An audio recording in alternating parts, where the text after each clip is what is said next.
Kepada Ibu kami persilakan untuk duduk di sini. Pemateri yang kedua juga tak kalah asingnya. Dialah yang menjadi presiden kita seluruh Sumatera Utara untuk perempuan, anak dan KB, yaitu Ibu Sri Suryani Purnamawati SSI Apoteker MKes. Kami persilakan maju ke depan.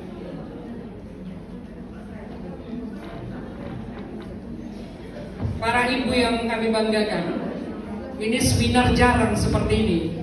Jadi oleh karena itu kita harus semangat. Jam di studio sudah cukup tinggi ya.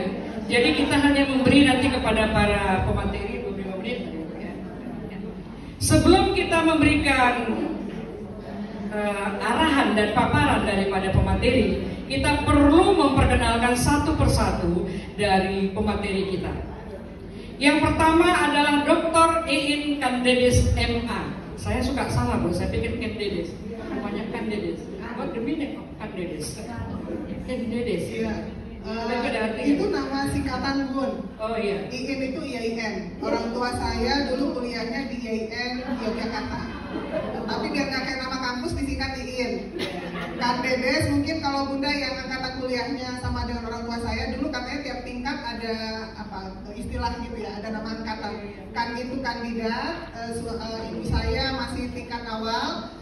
D-nya itu doktoral, dulu kan gelar dokter Andes, jadi bapak saya udah mahasiswa tingkat akhir, D-nya bulan terakhir, ya kan kandidat doktoral. Untuk kita tanya, berarti Ibu Kandedes ini adalah keluarga para alumni ya kan, keluarga akademisi rupanya. Belum lanjut siapa nama?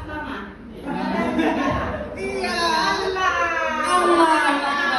Ternyata ada Besti. Ya Allah.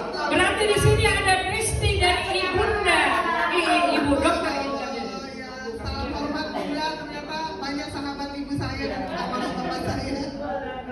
Selanjutnya tempat tanggal lahir itu makanya saya bilang dia anak kita. Yogyakarta 2 Desember 1979. Jadi kelamin perempuan, agama Islam, pendidikan S3, pendidikan Islam SPS UIN Jakarta Syarif Hidayatullah.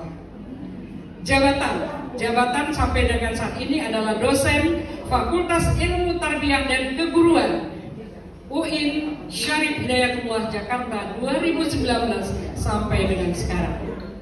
Jabatan organisasi salah satu presidium BMI WI Pusat periode 2023-2028 dan Sekjen DPP Pengajian Al-Hidayah. Maka yang menjemput semalam adalah Kak Andromeda. Kalau yang datang adalah Umaymah, maka yang jemput adalah Zahra Baiti. Ini sesuai dengan latar belakang organisasi. Jadi jangan lupa Kak Andro bawa makan durian. Oh jadi Zahra Baiti juga ikut menjemput. Jadi nanti kalau giliran nanti yang Al-Wasliah Ibu Andro juga harus menemani.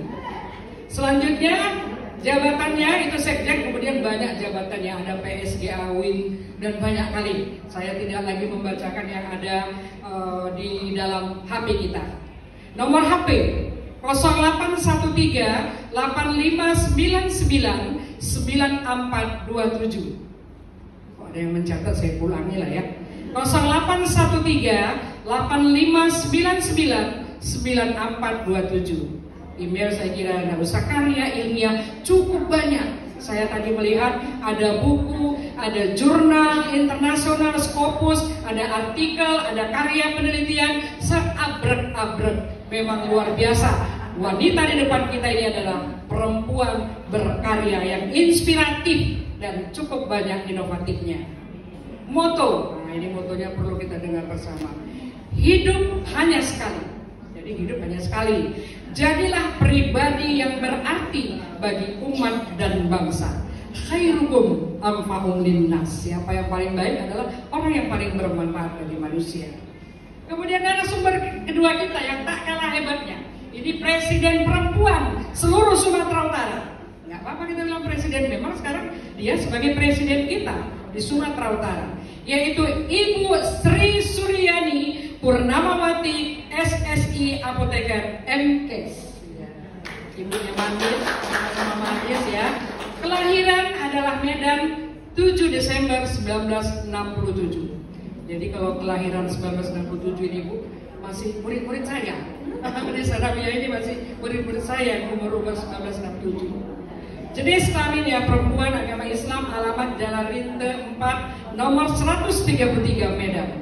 Jabatan, inilah dia, Kepala Dinas Pemberdayaan Perempuan, Perlindungan Anak dan Keluarga Berencana.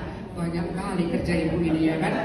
Udah mengurus perempuan, diurus lagi perlindungan anak, diurus lagi tentang keluarga berencana. Luar biasa.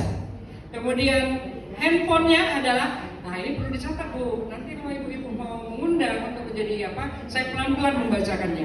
0812 540 0812 5401 7693. Sekali lagi 0812 5401 7693. Sama-sama moto ini harus berarti, hidup sekali harus berarti.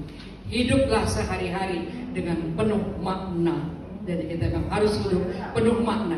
Setiap saat kita bermanfaat untuk umat, dan semua yang hadir di sini adalah orang-orang yang bermanfaat untuk umat. Berikan tepuk tangan kepada kedua pemateri kita dan kepada kita semua.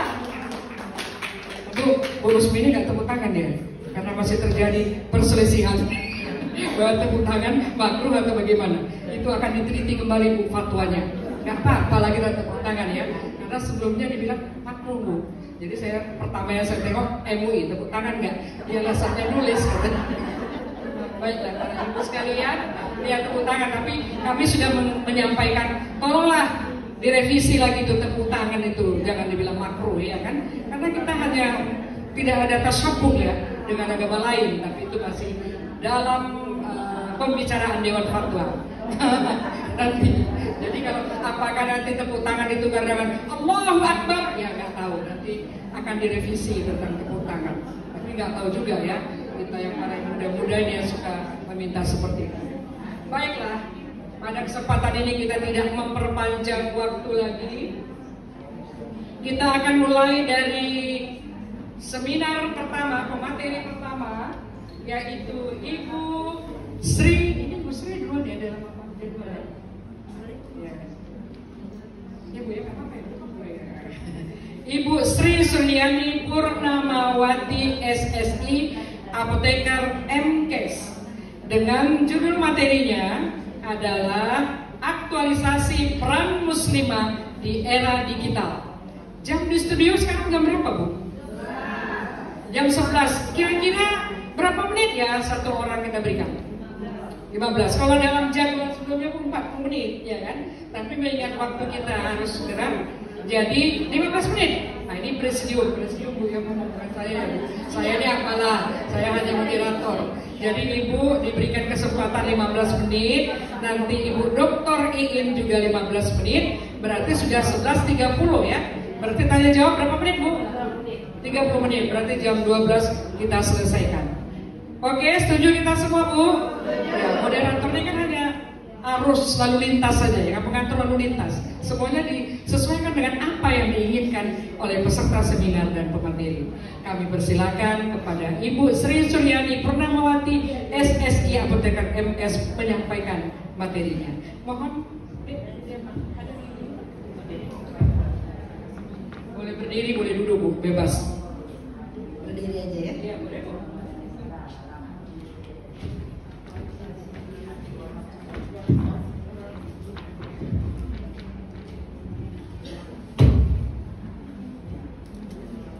Assalamualaikum warahmatullahi wabarakatuh.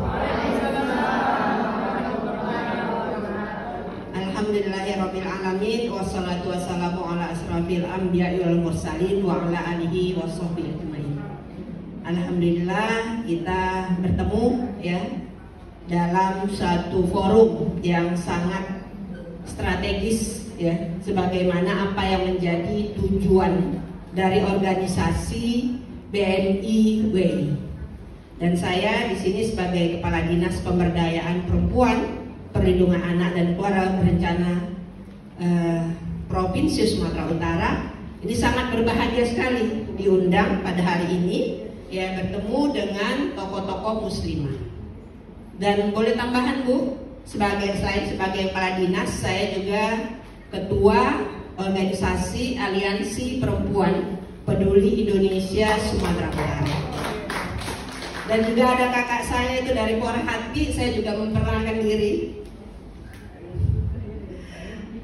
Ya, saya ketua Ikatan Alumni Fakultas Farmasi Provinsi Sumatera Utara, USU Sumatera Utara.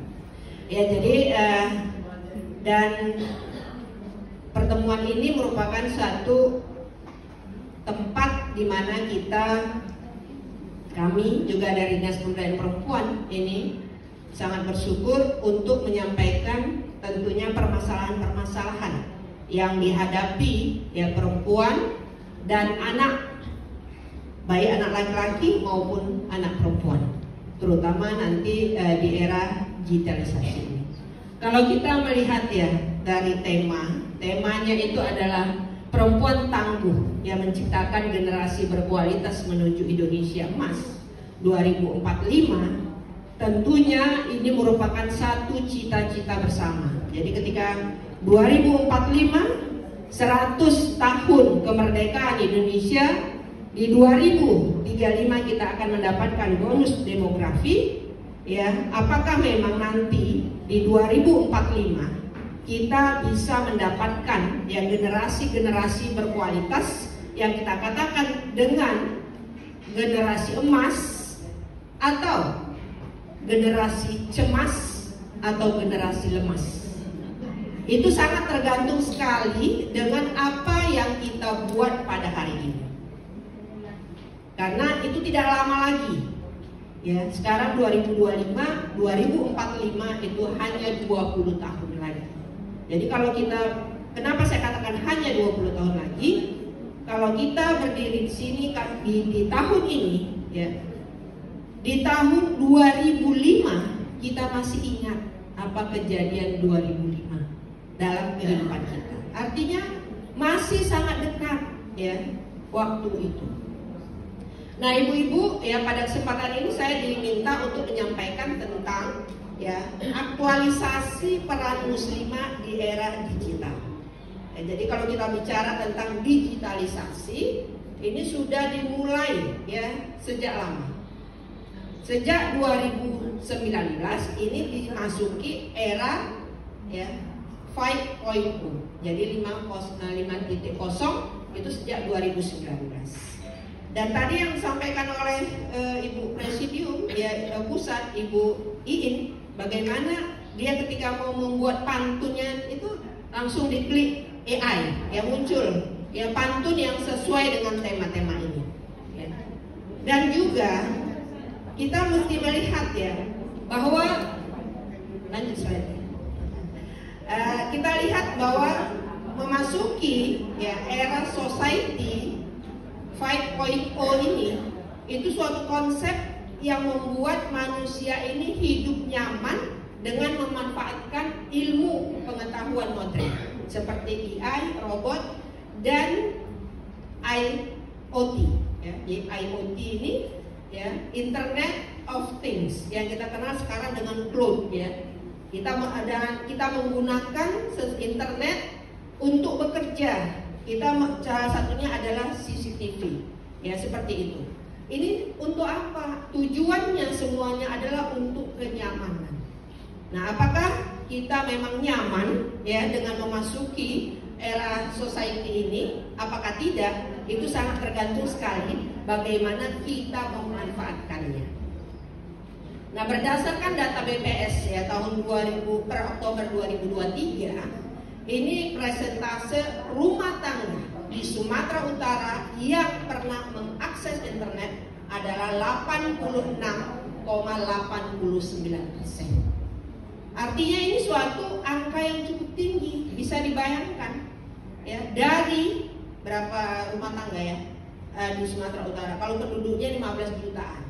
Kalau rata-rata ya kita bagi misalnya keluarganya satu rata-rata satu keluarga itu 3 orang, ya berarti 15 juta bagi 3 gitu ya.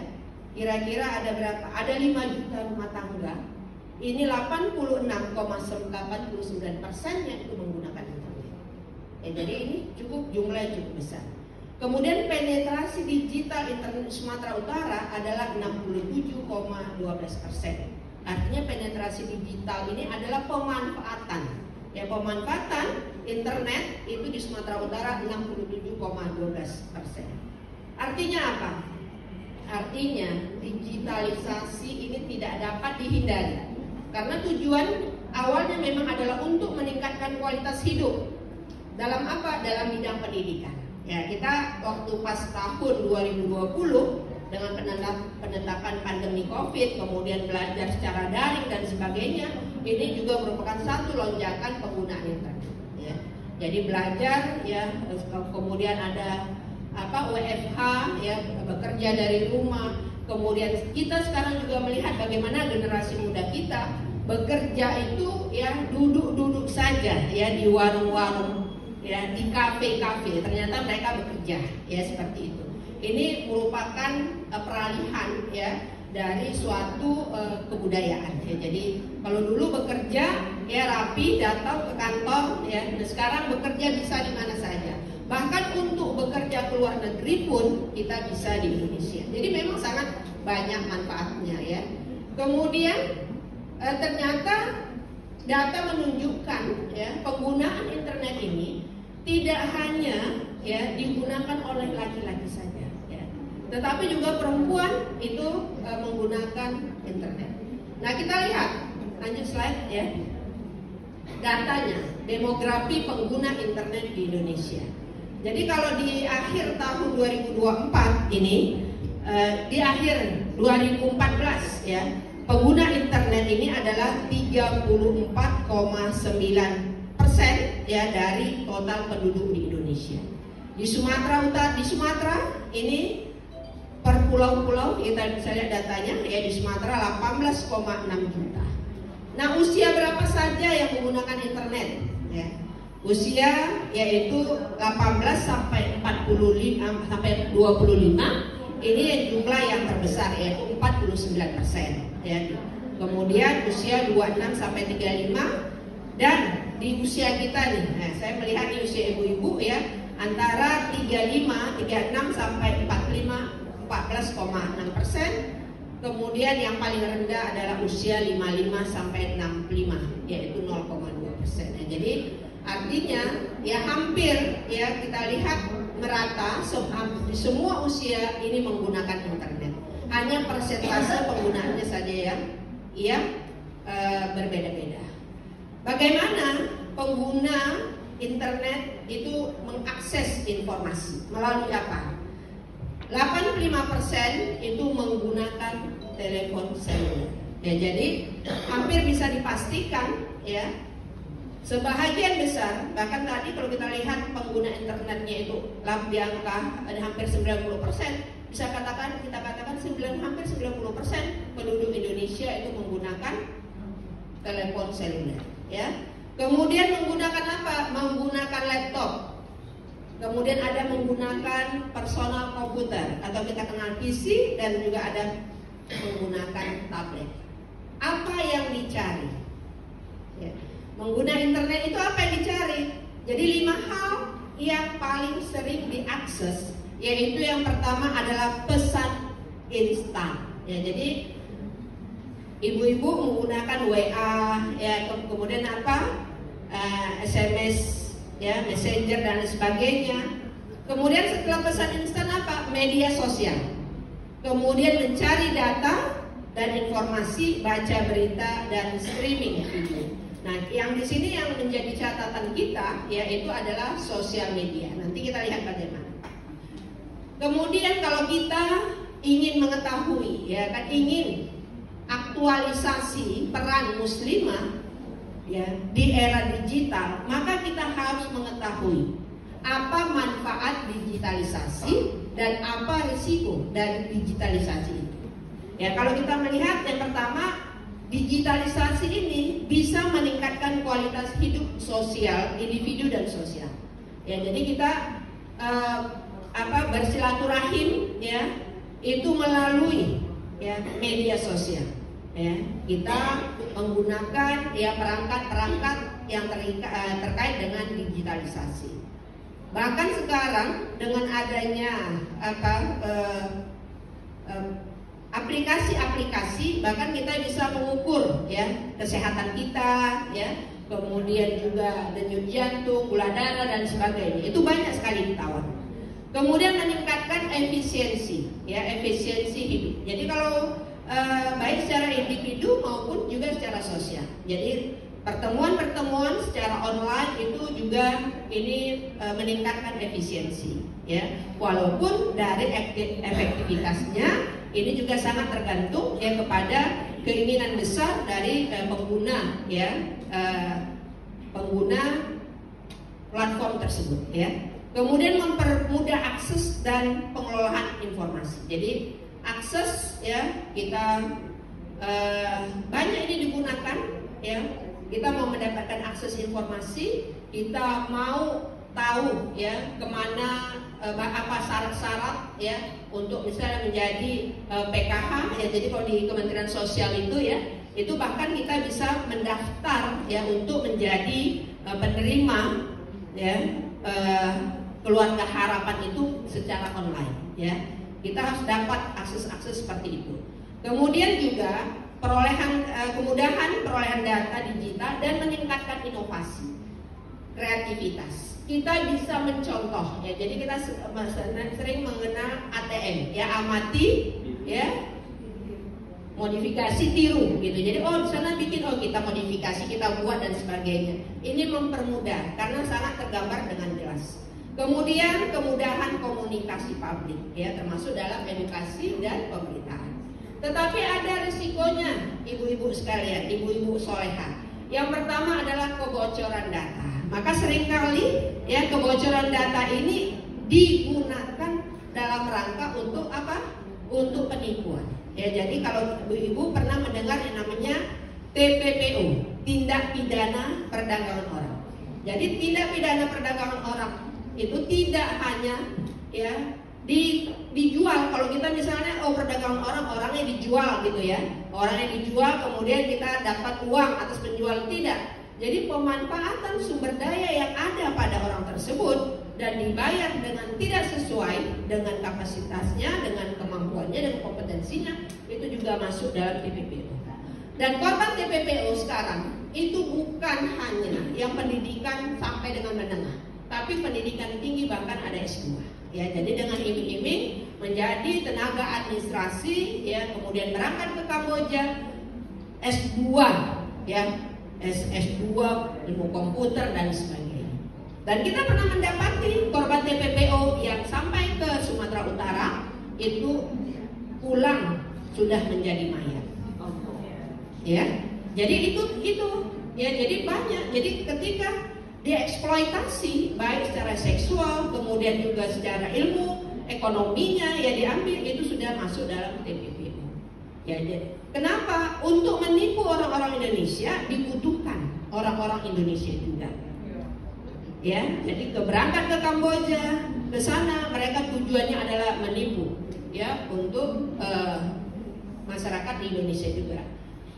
Masyarakat India juga datang ke sana untuk menipu masyarakat India ya.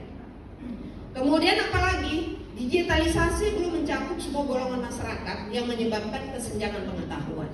Jadi masyarakat kita ya mungkin yang terpapar dengan digitalisasi ini tentunya masyarakat yang sudah memiliki pengetahuan. Bagaimana masyarakat yang belum mendapatkan pengetahuan ini mendapatkan dampak dari digitalisasi tersebut.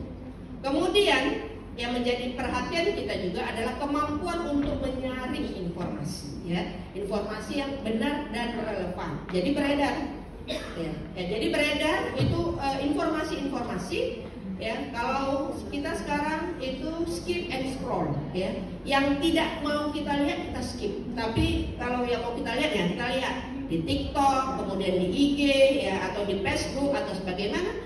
Nah, Bapak Ibu-ibu, ya, kalau kita ya di Facebook itu banyak muncul, ya, teman-teman yang lain-lain yang direkomendasikan untuk di-add dan sebagainya, dikonfirmasi dan sebagainya, itu sangat tergantung kepada selera kita, ya. Jadi kalau selera kita adalah tanam-tanaman, maka yang muncul teman-teman yang suka tanaman, gitu ya. Ya, jadi itu tidak bukan dia tiba-tiba saja, gitu ya. Kalau ada yang suka kucing, ya muncul kucing. Kalau ada yang enggak, yang suka yang aneh-aneh, maka muncul yang aneh-aneh, gitu ya. Jadi kita yang akan menentukan. Kemudian meningkatnya kasus kriminal ya berbasis digital, ya termasuk ya kekerasan berbasis gender online. Ya, jadi kekerasan itu sekarang ya tidak hanya secara langsung ya, tetapi juga sekarang secara digital. Ya, kita kenal ya anak-anak ya menjadi korban pelecehan seksual, kekerasan seksual baik secara verbal dan lain sebagainya itu melalui digital. Jadi berjanji medsos dan sebagainya, datang ke satu tempat, kemudian diajak berkenalan, ternyata itu diperkosa, diruda paksa dan sebagainya. Jadi itu banyak kejadian-kejadian laporan kepada kami. Ya, kemudian ada cyberbullying, ya, dia membuat konten-konten ya ataupun bully ya baik secara verbal dan sebagainya. Kemudian penyebaran data pribadi di internet dan lainnya yang berdampak negatif secara psikologis. Itulah kondisi ya dampak ya baik secara manfaat ya maupun risiko atau dampak negatif dari digitalisasi. Kemudian kita bagaimana? Kita mau ngapain? Nah, ini di sini ibu-ibu yang hebat, ibu-ibu kuat, ibu-ibu tangguh berkumpul di sini, ya ketua-ketua ormas. Kita bagaimana untuk menghadapi, ya? Nah, tentunya, ya, sebagaimana tadi yang disampaikan Pak Alam Awaludin, ya, bahwa perempuan itu paling tidak itu bisa berkiprah. Yang pertama dalam politik, ya, kemudian yang kedua dalam amal, dan yang ketiga adalah dalam pendidikan. Maka, ya kita, ya ketika melihat suatu kondisi ini, ya kita mesti bersatu bersama gitu untuk melahirkan satu kebijakan-kebijakan, peraturan-peraturan yang responsif ya terhadap kebutuhan-kebutuhan perempuan, yang responsif terhadap pembelaan perempuan terhadap perempuan dan anak. Ya, jadi itu yang menjadi PR kita. Ya, walaupun tadi tidak sedikit bahwa di era digital ini itu masih banyak masyarakat yang menganggap perempuan-perempuan itu cukup hanya di kelas, hanya di domestik, ya tidak perlu di publik. Tetapi Islam yang mengajarkan kita sebagai umatan wasatan, ya umatan pertengahan, umat yang mampu mensinergikan ya antara ya kewajiban-kewajiban domestik kita dan juga kewajiban-kewajiban secara publik. Karena sesungguhnya ya perubahan ya peran perempuan dalam perubahan itu sangat dibutuhkan ya. Jadi apa peran perempuan di era digital? Yang pertama adalah menjadi penggerak utama inovasi ya. Perempuan membuktikan ya kemampuan yang luar biasa dalam mengambil alih sektor-sektor kunci di era digital yang dapat dicapai ya karena perempuan menyuarakan kebutuhan-kebutuhan bagi masyarakat rentan ya. Jadi kalau kita melihat ya beberapa kasus-kasus itu sekarang sudah ada istilah apa? No viral, no justice. Kalau nggak viral itu tidak ada keadilan gitu ya. Nah, bagaimana kita ya bisa menggalang kekuatan itu tadi? Kekuatan tadi melihat ketidakadilan, tapi dalam tanda kutip yang benar-benar kita punya data bahwa itu adalah ketidakadilan. Ya, kita bisa berjuang bersama-sama. Ya, kemarin apa tuh yang rame-rame itu? Siapa tuh? Yang di Sumatera Barat? Siapa Bu?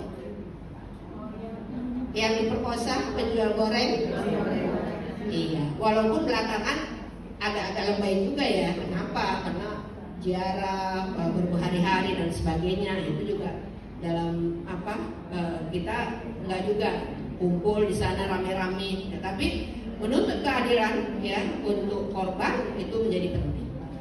Jadi kita menyuarakan ya apa yang menjadi kebutuhan bagi masyarakat rentan seperti perempuan, anak-anak, lansia, disabilitas ya khususnya dalam pembangunan daerah. Kenapa ini sangat strategis dan bisa diperankan? Karena perempuan itu suka berkelompok dan membentuk komunitas.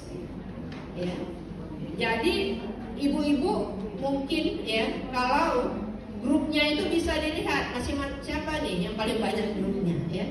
Kalau ada grup ya bahkan ada dress code-nya ya, ada arisan ada dress code-nya. Kalau organisasi udah ada dress code-nya. Arisan pun ada dress code-nya. Nanti komunitas pencinta kucing pun ada dress code-nya. Jadi penggerak inovasi, ya inovasi apa? Inovasi untuk perubahan-perubahan ke arah yang lebih baik.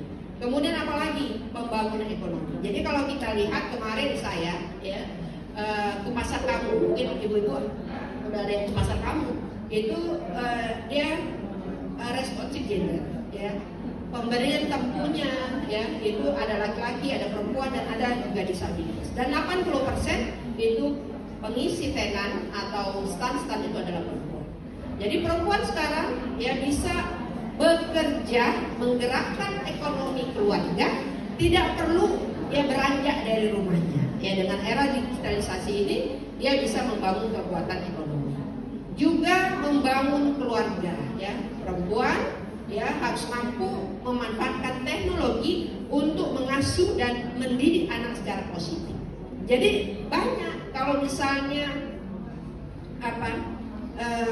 anak-anak di perguruan tinggi itu ada ibu dan lain sebagainya. Kemudian kalau di sini kelompok-kelompok komunitas-komunitas bahkan pembelajaran Al-Quran, ya, pembelajaran webinar series tentang ketahanan keluarga dan sebagainya, ini tersedia ya banyak di digital, ya di era digital ini. Tergantung kita mau ngambil yang mana. Kemudian perempuan ya sesuai fitrah kita juga. Dan tujuan berorganisasi perempuan seperti yang disampaikan oleh Ibu Iin ya bahwa 22 Desember 1928 itu merupakan kongres pertama ya perempuan Indonesia.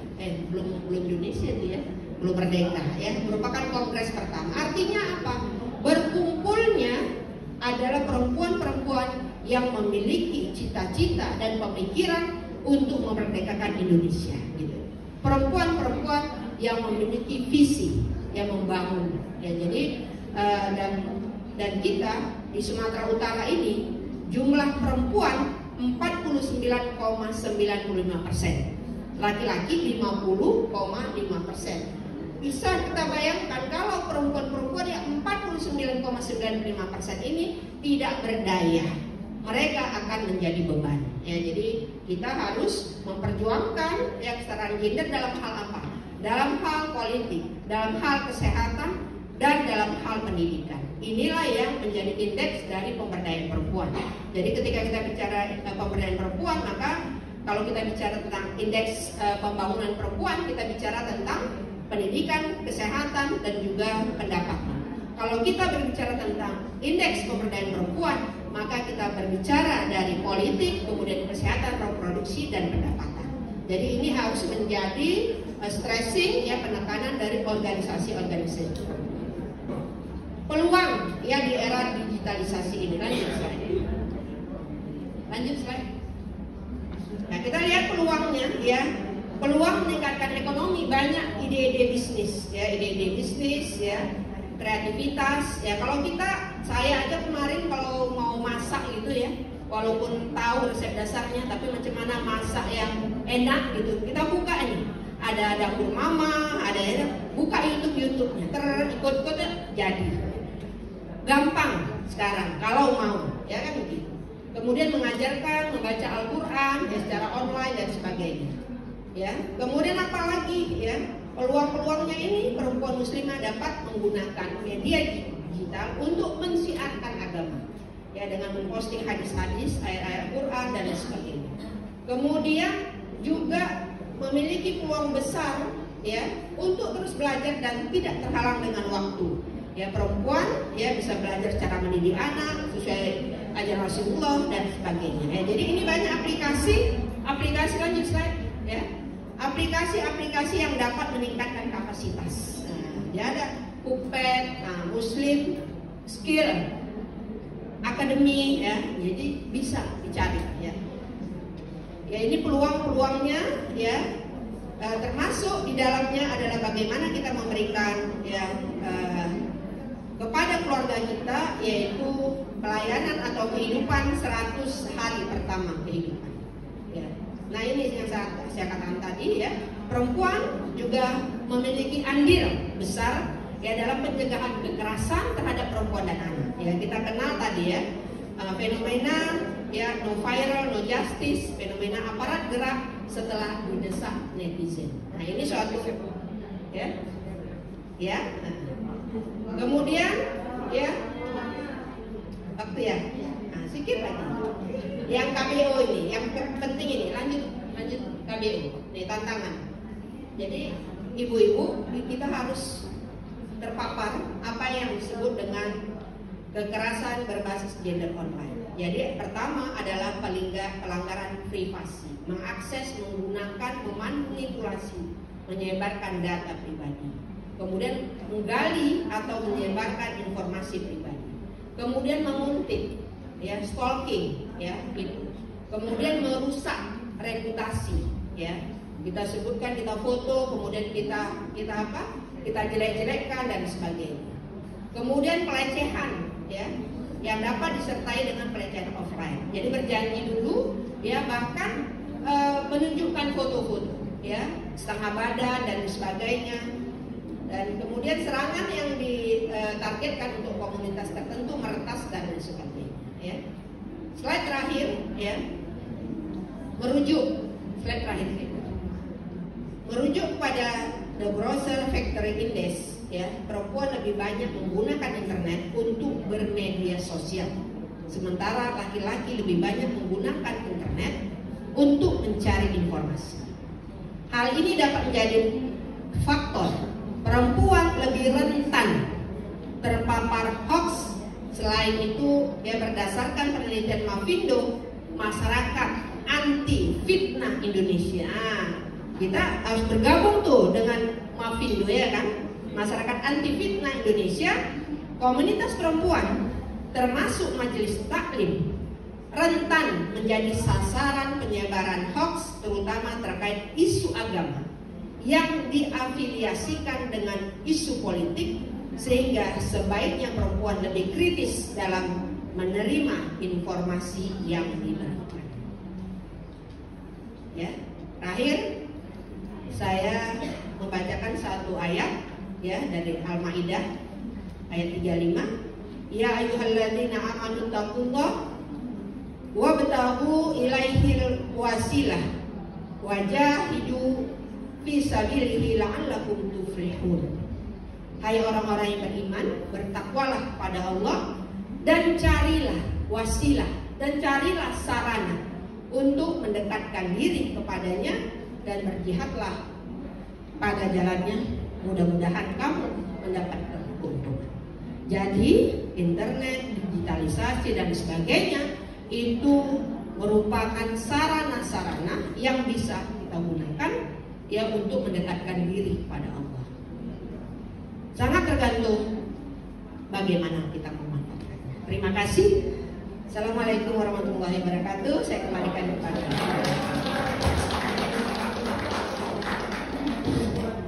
luar biasa. Sebenarnya kita enggan untuk memberhentikan, karena kapan lagi kita ketemu dengan Bu Kadis, ya kan? Jadi kita biarkanlah walaupun lewat lebih 10 menit, ya kan? Saya bacakan sedikit pantun. Pergi belanja memberi terasi, ibu memakai sebaju batik. Perempuan penggerak inovasi, mampu sinergi publik dan domestik. Baiklah para ibu yang kami hormati, selanjutnya kita persilakan kepada pemateri kita yang kedua, yaitu Ibu Dr. Iin Kamdedes MA, dengan judul materi penguatan nilai-nilai kepemimpinan muslimah dalam pembinaan keumatan dan kebangsaan. Kami persilakan kepada Ibu. Silakan. Terima kasih Bunda moderator. Saya di sini aja ya Bunda. Sepertinya lebih nyaman diapit dengan ibu-ibu hebat ini. Bunda, karena tadi saya sudah menyapa, jadi saya langsung to the point ke materi. Ibu-ibu sekalian, ini saya duduk di sini berhadapan dengan bunda-bunda sekalian. Ini seperti mengajari ikan berenang, seperti menggarami lautan.